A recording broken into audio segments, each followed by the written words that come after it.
Drugs కేసులో ప్రధాన నిందితుడు.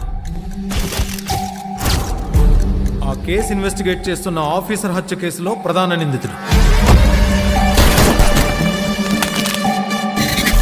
వాడు దొరికేదాకా డిపార్ట్మెంట్ మొత్తం ఇదే పని మీద ఉండాలి.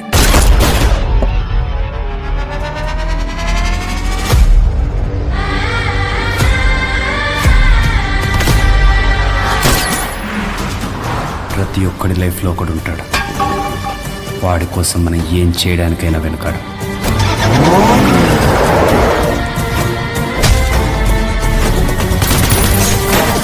నా లైఫ్లో అది మా నాన్న.